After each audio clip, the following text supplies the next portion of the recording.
falar um pouquinho de Pitágoras. Eu vou dar umas palhetadas do que tem no nosso glossário, que Chazy I nos honrou com esse maravilhoso glossário, e vou comentando assim, algumas coisas específicas dos nossos aprendizado todo místico espiritualista, né?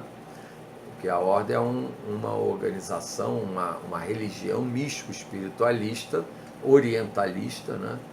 Em que tem uma visão muito cósmica da nossa existência, né? Não olhamos por um enfoque meramente espírito e corpo, olhamos muito mais, digamos assim, quanticamente, né? Toda essa questão. Então nós vamos falar de Pitágoras, né? O nome do Pitágoras, certo, ele escrevia Pitágoras com P-I-Y-T-H-A, né? Pitágoras, né? Então é o nome que aparece assim, com a ortografia antiga, né? Mais original. Então ele era, óbvio, um filósofo espiritualista da antiga Grécia, né? Do século 6 antes de Cristo. Então você vê que nós falamos na nossa era, ele viveu século 6 antes de Cristo e fundou uma seita baseada na metempsicose, né? Eu vou falar para vocês sobre essa metempsicose, né? Metempsicose, né? Assim mesmo como está se falando, de moral muito elevada, levando os discípulos, né, de Pitágoras a uma vida mística e austera, né? Porque quando você lida com o misticismo, você não pode lidar com o misticismo de uma forma como se você estivesse num barzinho tomando chopp e conversando fiado com os amigos até ver qual é o que vai cansar mais de beber. E a gente não pode tratar a mística com esse tipo de postura. Então, Pitágoras dava muita importância a isso, porque era importante, mas numa condição de austeridade, de atenção, de dedicação, né? Mas eu vou me lembrar de falar para vocês no final do vídeo, se der tempo, sobre a metempsicose. Mas já fica o nome aí para você pesquisar. Porque, aliás, mais uma vez eu lembro, tudo que a gente fala não é para ser o fim do conhecimento, que seria uma pretensão muito idiota. Nós, quando falamos, é para você ir pesquisar, estudar, olhar cada tema, enfim, ampliar seu conhecimento, ler muitos livros,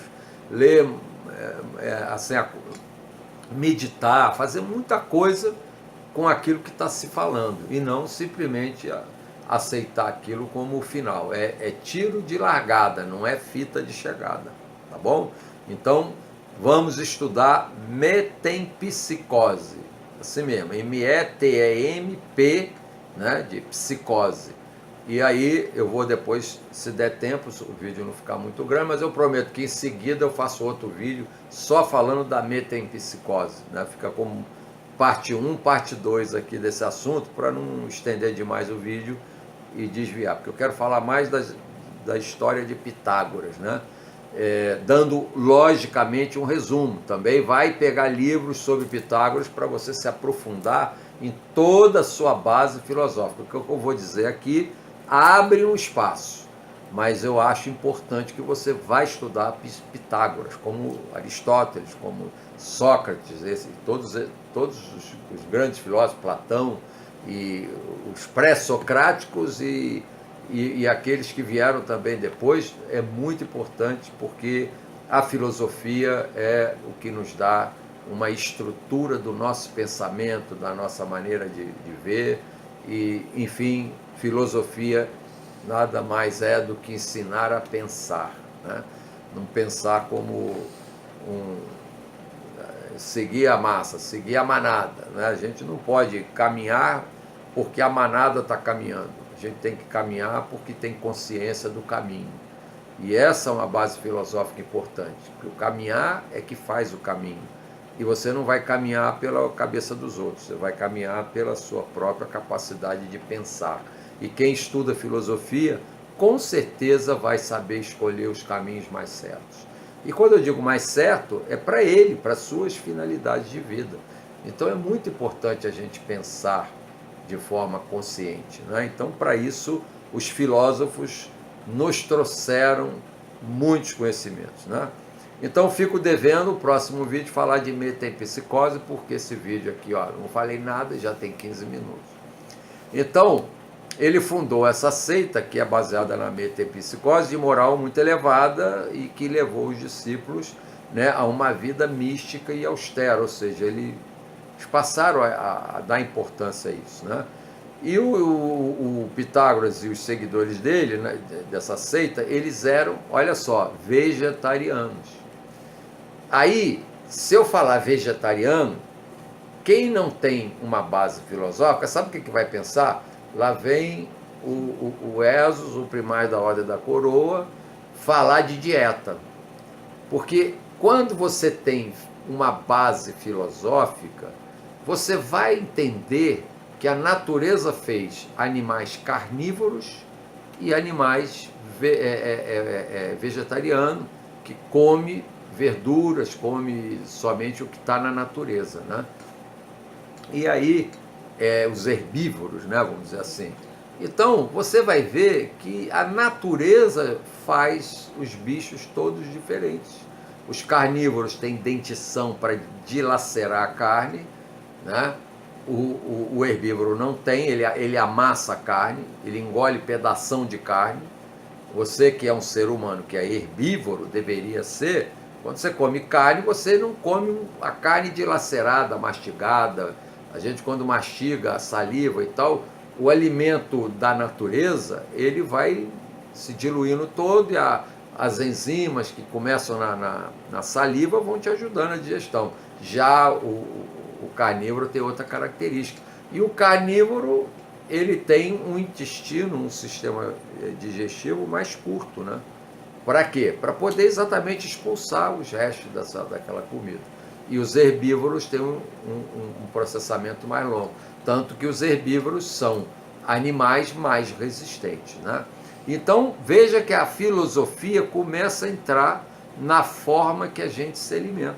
Então, esse grupo que Pitágoras fundou é um grupo de vegetarianos, quer dizer, eles já tinham consciência da importância disso aí. Também ele era um grande matemático, né? Naquela época, os mestres, os filósofos, eles não eram só filósofos. Hoje, no mundo de hoje, as pessoas se apequenaram, cada um é uma coisa só. A gente perdeu a capacidade de ampliar a visão. A gente é um especialista. Hoje é a época dos especialistas. Naquela época você vai ver. Todos eles, inclusive os mais modernos, né? Você pega um Leonardo da Vinci, ele era tudo. Cada hora que eu descubro mais uma atividade do Leonardo da Vinci, ele fazia de tudo. Ele era matemático, ele fazia escultura, fazia pintura. Ele criou, a gente pensa que é Júlio Verne que inventou helicóptero, não sei o quê. Foi o Leonardo da Vinci que já fez todo aquele desenho do que seria um helicóptero, e já com toda a teoria de sustentação no ar da hélice, da movimentação dos ventos, do leme que eles colocam no helicóptero, e tudo isso já foi pensado por ele. Não é uma coisa que foi de um tempo agora mais recente, essas tecnologias, depois que o avião foi inventado, mas ele já inventou uma forma de avião, só não botou para funcionar. Mas é como eu digo, esses filósofos todos faziam de tudo. Então a ciência dele era baseada no espiritualismo, né? Então ele exprime a intenção de provar a existência de Deus. E olha, isso ocorreu há 6 séculos antes de Cristo. E hoje, olha só, hein? A ciência está confluindo, porque houve uma época depois de Descartes, né, que nós vamos estudar um dia sobre Descartes, né? O cartesianismo que se chama, que começou a achar que tudo tinha que ser pautado por uma ciência, né? Uma ciência exata, uma coisa que tinha uma objetividade muito grande.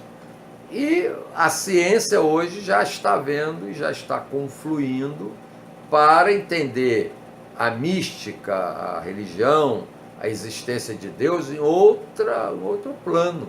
E você pode ver, já estão descobrindo gens que são ligados diretamente a essas questões espirituais. Já existem cientistas que usam a base científica para estudar o misticismo. Olha que bacana. E Pitágoras já tinha essa consciência. Olha o que é ensinar a pensar. Pitágoras tinha essa consciência da ligação do ser humano, que não era só um corpo, ele tinha um espírito, ele já começou a pensar nisso, e tinha que se ligar a uma força maior total do universo, que ele chamava de Deus. Olha só como é que a coisa é bem antiga. E os muito mais antigos, a própria humanidade, já tinha esse sentimento dessa ligação. Se você estudar a história da humanidade, você vai ver em tempos muito remotos, né, milhares de anos atrás, em que a gente achava que o homem vivia nas cavernas e tal, mas ele já tinha essa consciência. Tanto é que as pinturas rupestres demonstram isso, que os conhecimentos eram mais amplos do que apenas aquela coisa material de uma existência limitada, né? Então é a consciência divina. Ela começou com os filósofos, não foi agora porque alguém inventou ou foi só depois de Jesus. Eles já tinham essa consciência, né? Então o nome próprio do Pitágoras, uma curiosidade aqui, ele quer dizer, é aquele que fala com sabedoria. Olha que beleza. Eu até hoje, numa sessão aqui que fizemos da ancestralidade, eu falei isso, que eu repito sempre. Isso você vai ver nos vídeos, vários vídeos eu dizendo isso. Saber sem sabedoria faz você cair nas armadilhas do ego. É quando você acha que é o sabichão, o rei da cocada, só porque tem um conhecimento que os outros não têm. E a gente sabe que conhecimento é poder. Mas quando você tem um conhecimento e tem essa ganância por poder, por saber mais, por ser mais, você então caiu nas armadilhas do ego. Então você vai sabendo muito, você vai ser um nada. É essa que você vai fazer. Pode saber muito, mas não terá efeito, porque o seu saber não terá uma intenção amorosa do próximo, né? De levar para o próximo. Tanto que quem sabe gosta de passar o conhecimento, né? E falando aqui mais de Pitágoras, ele era filho de uma Pítia de Delfos. Todos sabem que havia os oráculos de Delfos, né? Era uma reunião oracular. A gente aqui na Ordem tem uma sessão que se chama a sessão oracular, baseada no oráculo de Delfos. Entendeu? Então isso é muito importante. Depois nós vamos falar sobre essa sessão, que a gente tem uma certa dificuldade de montar, porque nós precisamos das pitonisas, precisamos de médiuns de muita evolução. Então a gente, nessa sessão oracular, ela já está concebida, mas precisa ser desenvolvida a partir de verdadeiras pitonisas, né? Não mistificadoras, pessoas que se colocam como, começam a inventar historinha, né? E dizem que estão vendo, estão ouvindo, estão sabendo e falam muita bobagem aí. É a tal mediunidade egóica, né? A pessoa, na verdade, mistifica mais do que recebe qualquer comunicação. E isso não pode ter nessa sessão oracular, né?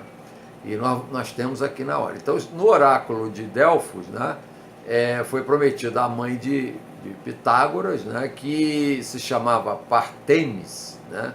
Você pode estudar nos livros da filosofia grega, que você vai ver lá. A mãe de Pitágoras chamava Partênis. E que ela teria um filho muito útil à humanidade em todos os tempos, em todos os países. Ou seja, era a premonição das pitonisas. E essa Partênis era uma pitonisa, né? Então, você vê que a coisa está muito ligada. E nesse momento, quer dizer, ela disse que em todos os tempos ela ia ter, o filho dela ia Pitágoras até hoje é reconhecido. Ninguém deixou Pitágoras para trás para adotar um filósofo mais moderno, né? Você vê que o que tem substância atravessa os tempos, ele é transcendental. Podemos dizer que Pitágoras é um ser transcendental, né? E aí nesse contexto, então, quando Pitágoras estava para nascer, o oráculo de Delfos aconselhou a Partênis, a mãe de Pitágoras, que fosse residir em Sidom. O Sidom é na Fenícia, né? Para dar a luz ao filho. Por quê? Porque naquele local de Samos, né? Que era onde ela morava, era um lugar, Somos, eu falei Samos, não, é Somos, o nome do lugar que ele morava, era um lugar extremamente agitado, era um lugar cheio de energias ruins, no sentido da vibração, né? Não é que é ruim, é uma vibração densa, mas era talvez mais povoada, então ela mandou que ele fosse para Sidom, que era um lugar mais tranquilo para ela ter o seu filho, né? E aí ele diz que a cidade de Somos era muito perturbadora e tal, aquela coisa toda. E aí, ao nascer, Pitágoras foi dedicado à luz de Apolo, na lua do amor.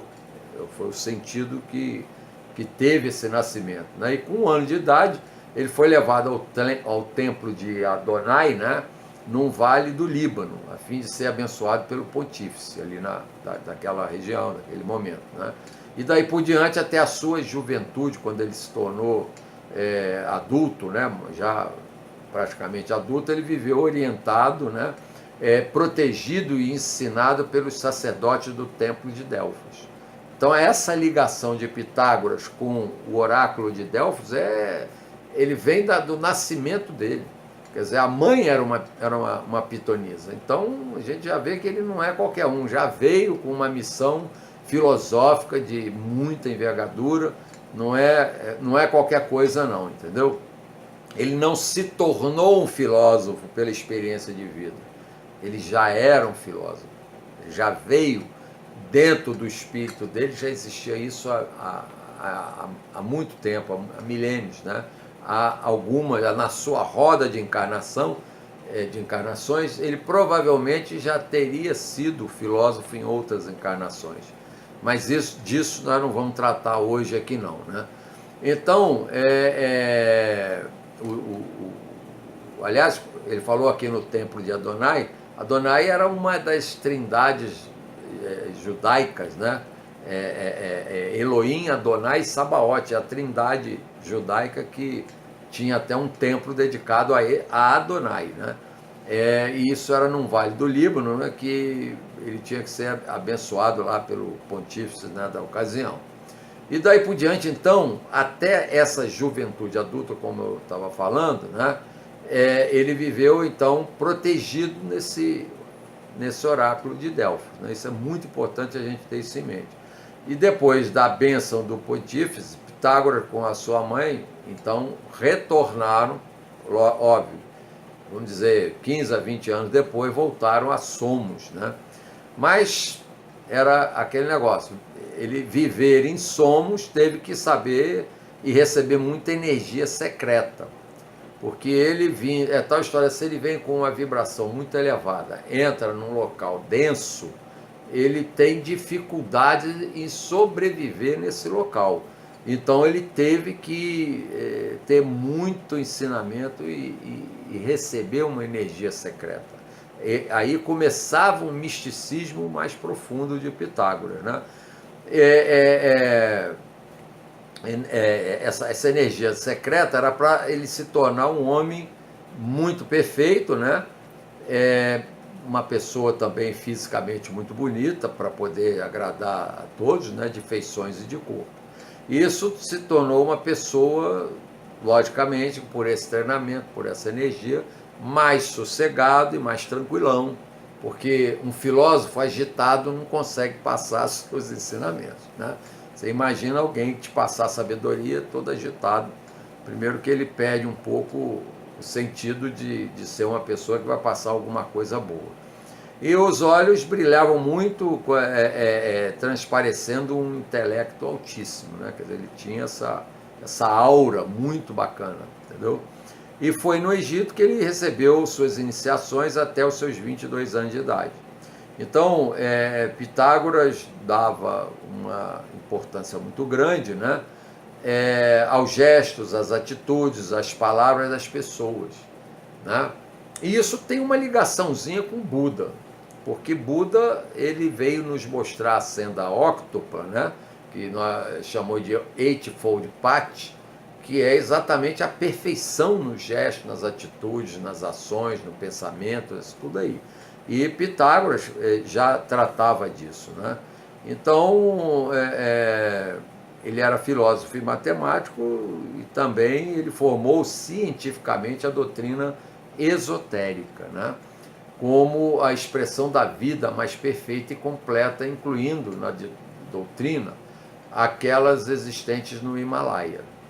Né? Então, olha só, a gente já está indo para o Himalaia, já está indo mais para o Oriente, e ele tinha essa ligação. Você vai ver que todo o conhecimento de Pitágoras tem uma aproximação orientalista no sentido dessa região. E a gente sabe que o Himalaia é o local de magnetismo mais intenso do planeta Terra. Né?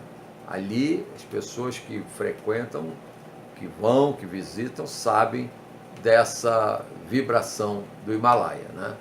E ele foi o fundador da numerologia, né?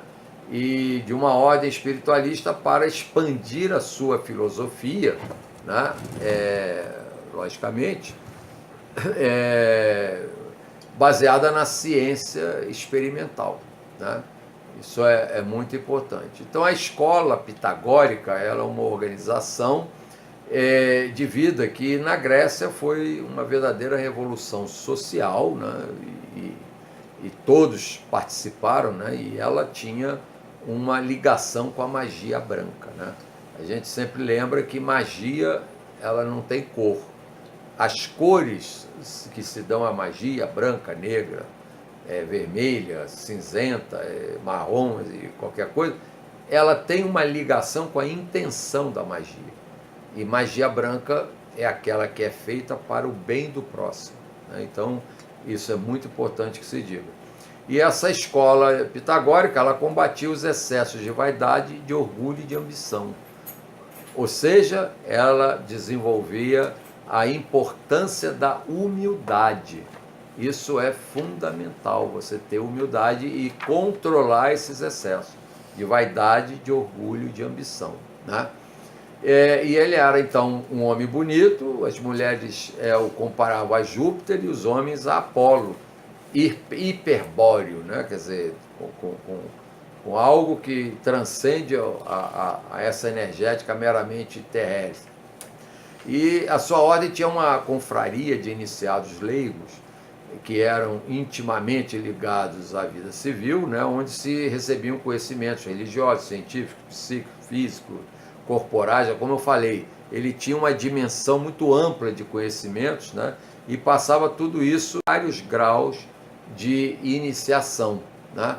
Essas pessoas, e seguindo a tendência da inteligência e da boa vontade de cada discípulo. Então, ou seja, é como nós aqui na ordem, a gente tem muito conhecimento para passar, mas não é todo Shela que chega que se interessa por todos os conhecimentos, que quer realmente se dedicar a isso, mas, de certa maneira, eles angariam conhecimentos. Sempre tem uma coisa positiva nisso, a pessoa buscar conhecimento, mas às vezes não está preparada para uma assimilação maior da sabedoria dos conhecimentos.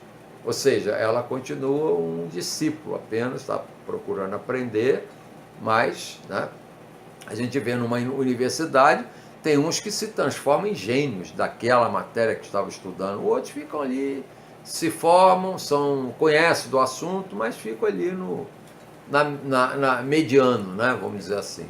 E no caso, essa confraria que ele fala, era para essas pessoas, para terem conhecimento, para passar o conhecimento. Quem tem conhecimento tem uma certa obrigação divina de passar o conhecimento. Você guardar o conhecimento só para si é uma atitude completamente contraditória, porque sabedoria envolve você ter a consciência de passar conhecimento. Né? E, então é isso aí. O vídeo está ficando muito longo, né? Então eu vou fazer o seguinte, eu vou dar sequência numa segunda parte para a gente falar de Pitágoras e da metempsicose, porque eu estou vendo aqui, já vamos a um tempo muito avançado e eu acho que vamos dar uma pausa para meditação e aguarde a segunda parte desse vídeo, que vamos continuar falando de Pitágoras. Vamos trazer mais novidades sobre ele e algum conhecimento para você estudar. Pega os livros sobre Pitágoras que você vai gostar muito. Então, nós vamos dar sequência a isso. O meu mais profundo namastê.